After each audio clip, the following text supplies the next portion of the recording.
Exotic Mission Presage, first seen back in Beyond Light, it was a very unique exotic mission and it actually rewarded you with quite a decent weapon at the time. It's not really in its prime now. It was the Dead Man's Tale, and it did have two different versions. It had just obviously a normal one, and it had a expert version as well. Now with the expert, it was quite challenging, and I believe from memory, the expert version had the time limit. And the normal one, I believe you can just finish it at your own pace. But as you can see here, going to be tackling this mission again, and for some reason in the Ashen Iron update, things have gone a bit awry here. So you can see in the bottom right hand corner, we've got quite a decent amount of time. I think we started with 20 minutes, but we're going to see very quickly that is not quite the case. I don't know what they've done to actually get this to happen, but for some reason, we're only left with 15 minutes to complete this mission. 15 measly minutes. And as you can see, I wouldn't consider myself like a fantastic player. I'm very average, just a very average player. I never really roll around with like the meta weapons in terms of builds and stuff. Very average. So don't look at this as performance-based movement here, but we're getting through things pretty quickly, and my goodness, if you're not running at this speed and you don't know this level sort of back to back, or when to where enemies going to spawn and things like that, you're not going to be able to finish on time. And by the time you finish the end of this and have a look at the end, you'll see just how much time is left. Now, as we drop down into one of the first main rooms, all these screep here, you can really just fly past them, because they will blow each other up. Just I think I used the strafe lift for Titan. Probably not a very popular choice, but it's one that I've been using. I've gotten used to it. I know a lot of people use catapult lift, but the strafe just seems to feel at home for myself. So going through the first, I guess, barricade area, you need to get that little buff. Dropping down. Now, generally here you can just sort of jump past it, and look, you can hear them in the background there just blowing up, so you don't really have to bother yourself too much with taking these guys out. You do need some decent aim, which I don't have, so you want to make sure that you're nice and accurate there. At this spot here, nice little pause just before you jump up, and that'll blow up half the screeps down the bottom, and you just, jump into them and jump over them. Nice and easy. Now, as I was saying before, this exotic mission was a little bit unique. I don't think there'd been many missions in Destiny that were, I guess, this dark. There's a whole chapter of books on this little exotic mission, and it's really interesting to read. I highly recommend it. I'll leave a link, or even a screenshot of which grimoire it is that you actually need to read. But it's a really interesting read. You can hear Osiris in the background, just listing off a few events that's happening at the time, but it's really interesting. It's a really good read, and when you see the last area and you find out exactly what's occurred, it's pretty grim. It is actually pretty grim, but it's a very interesting story, so I highly recommend doing this. Have a bit of a read up. It's not just a really cool level design. There is a little bit more to it, so definitely worth a read. So getting through the Star Wars based puzzle there, very, very heavily influenced by Star Wars, I'd imagine there. And with Renegades coming up, I feel like it's only fitting to put a little bit of a Star Wars reference in there. Now the second, you'd probably call this the first major fight room. We're on Master, so not quite Grandmaster. There would be 2 Overload champions there if it was Grandmaster. And the enemies are quite a bit more aggressive too. I found these enemies to be very aggressive, extremely aggressive. They don't really leave you a lot of space to actually protect yourself. And not too sure what I saw there. Maybe got spooked a little bit. I was waiting just for these guys to just finish him off so he could get through the door, but it just wasn't happening. So lost a few seconds there. At 9-minute mark, so it's only taken us 6 minutes to get to where we are. But that is quite a bit of time, and we've only got 9 minutes to get to the very end and defeat the boss as well. So hopefully we can get there as a team. Into the hangar area. Again, very cool area. Very reminiscent of, for those that are familiar, the level in the first Halo. So it's when the Flood take over. I think it's called Keyes, the mission. It's when Captain Keyes is actually infected by the Flood. But the ship, I think, is affected as well. It just gives me that feeling. That's that very similar, eerie feeling. And yeah, being that it's Bungie as well, very reminiscent. So, nice little touch. If you are playing on Grandmaster there, that's Abomination. That will be unstoppable. So I believe both of them are unstoppable. There's only one there. So I'm going to whip out the Dragon's Breath there.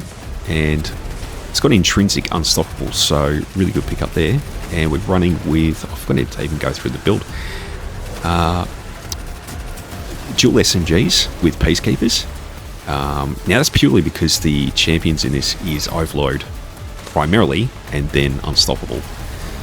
Now, you don't really need an exotic SMG. There is plenty of legendary SMGs out there that are incredibly good. The ones I'm rolling with are the Multimac in the kinetic slot, and that's got kinetic tremors and attrition orbs. And you'd probably be seeing a lot of the time I'm using that, I'm generating a lot of orbs. And the Mitre multi-tool is attrition orbs with, I think it's incandescent, which is a really, really nice little trait to have with the solar subclass. Zipping through the pipes now. Getting a little bit stuck there, got a bit disorientated. I don't know what I was doing at the time, but I'm going to hang a left here, open up the door, and it's on to the next set of puzzles. So we're just going to be ripping through these doors, ripping through these little barriers there, moving on to the next area, going as fast as possible, trying to avoid the scrape up here. Now you can hear Callus in the background there. I'm pretty sure a lot of these old audio prompts, they're all from like previous activities, raids and things like that. So yeah, again, it's all to do with this backstory, and it's really cool. I'm probably going to say it a few times, but I really recommend it. It's a great read. Obviously, the guy above us there had quite a bit of knowledge there. He's more than happy to blast through those two switches. You might have seen, he actually put in the text chat, he's asking what level that we're finishing this at. Now, I didn't actually start this group. It was the other person who has been here the whole time, but I think they've been lagging. It might be their first time doing it. I'm not too sure, but I didn't really see them for most of the time until we got to the end. Getting rid of the overload, and look, forgetting that the Dragon's Breath has a delayed explosion effect, and yeah, look, we get the revive there. I was hoping I wouldn't go down, but not to be. Now, I was actually hoping this guy would know where the switch was. I couldn't remember whether it was like an enemy spawn. And as you can see here, I had no idea what I was doing. I didn't know there was an enemy spawn, and then I just spotted the little activating switch. So hit the switch. And I'm like, okay, yep, cool. He's got the little core that he's going to blow up, and it just didn't happen. I think he forgot. He just either missed it or just completely forgot about it.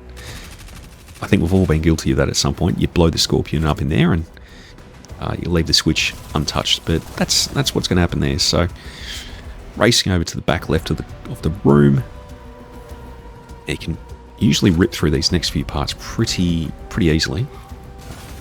Yeah, look, directly behind you, straight into here, right ahead, through to the next room straight ahead, and then to a left straight away. Very hard to see, but it sort of goes in a U shape. Just getting blocked there a little bit, but powering through. Getting very close to the boss room now, but running quite low on time. Haven't got much time left. Realistically, you want to get there with about 2.5-3 minutes left. Anything less than that, you're really going to be pushing it. And yeah, look, it was very, very close indeed by the time we got to the end. And again, we're on the Master difficulty there. Only one Unstoppable. In the Grandmaster, you're going to have 2 Unstoppables there. I think I just assumed that he hadn't blown it up, so yeah, just had a go at it. But he definitely hit it.